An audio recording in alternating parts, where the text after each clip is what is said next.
Inflación en la primera mitad de octubre. ¿Cómo impacta esto en los bolsillos? Sobre este tema nos hablará hoy Michelle Bermúdez, economista y analista política.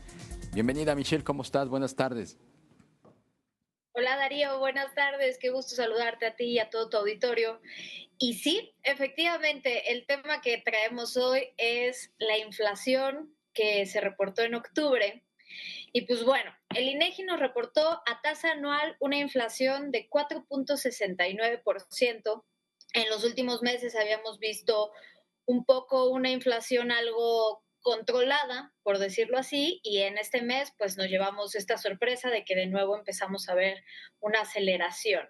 Pero creo que algo importante y más en este espacio que nuestra misión es analizar cómo todo tiene más de una cara.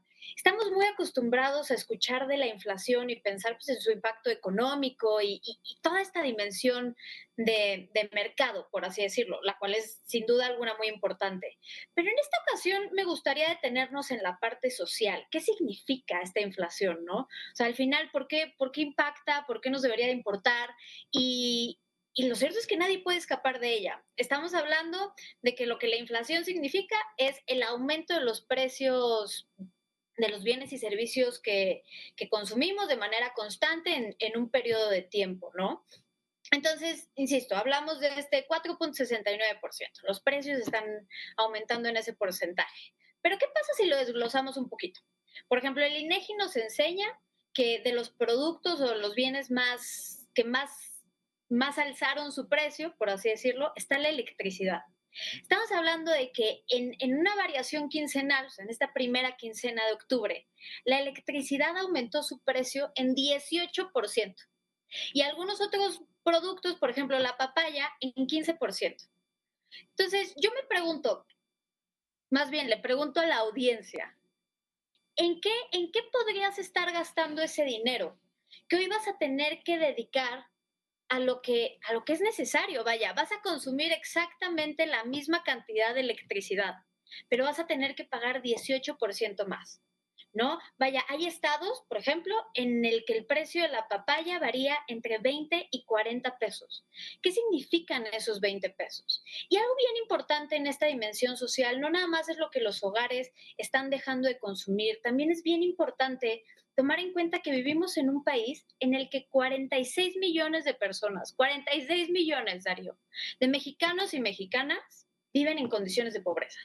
Y de esos 37 millones viven en una pobreza moderada, de acuerdo con datos del Coneval, y 9 millones en pobreza extrema. ¿Qué significa? Que esos 37 millones no pueden comprar una canasta básica al mes por persona. Entonces, cuando nos regresamos a decir, oye, los precios están aumentando y otra vez hay mucha inflación, nos damos cuenta de que esto impacta e impacta muchísimo. Porque no nada más se trata de, quizás un ligero aumento, dirían muchos, si comparáramos mensualmente. Realmente esto impacta en la calidad de vida de millones de mexicanos. Millones, millones de mexicanos. Estamos hablando de que no nada más, y además no se trata nada más de que tú tengas dinero para poder comprar la canasta básica. Se trata de que tengas dinero también para usarlo en tu tiempo libre, para tener actividades recreativas, tienes que pagar más cosas además de la canasta básica o de los servicios que consumes. Entonces, es algo bien importante y a mí sí me gustaría, insisto, detenernos en esta dimensión social que tiene. El porcentaje ideal que plantea el Banco de México de la tasa de inflación tiende a ser el 3%. Insisto, estamos en un 4.69, tampoco estamos abismalmente alejados, hemos tenido inflaciones mucho más agudas en el país durante la pandemia, lo vimos, pero no por eso, no porque estemos un puntito y cacho a distancia del ideal, quiere decir que sea algo que debamos tomarnos a la ligera, en especial que vienen meses que tienden a ser difíciles en esta dinámica de mercado, que son los de final de año. Entonces, pues insisto, es algo en lo que tenemos que estar pendientes, en lo que vamos a ver qué decisiones toma el Banco de México y cómo se sigue comportando esto. Pero de que está afectando a los bolsillos de todos los mexicanos, está afectando, especialmente a estos 46 millones de mexicanos que viven en condiciones de pobreza. Insisto, y para que la audiencia lo pueda dimensionar, 46 millones de mexicanos son más de 500 veces el Estadio Azteca. Entonces, realmente es algo muy importante bueno, veremos cómo se sigue comportando, pero es un tema al que no le podemos restar la dimensión social que tiene, Darío.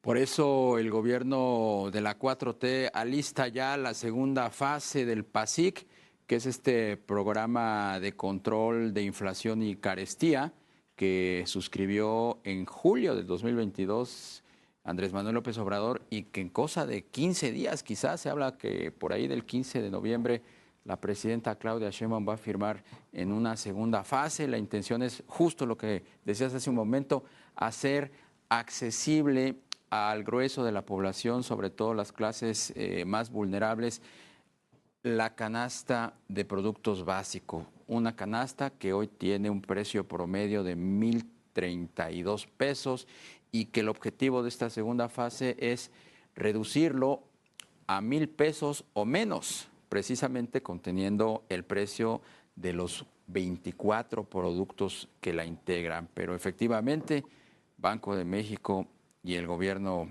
de la República sí están muy preocupados por los niveles de la inflación. Muchísimas gracias por el comentario, Michelle Bermúdez. Gracias, un gusto. Hasta pronto.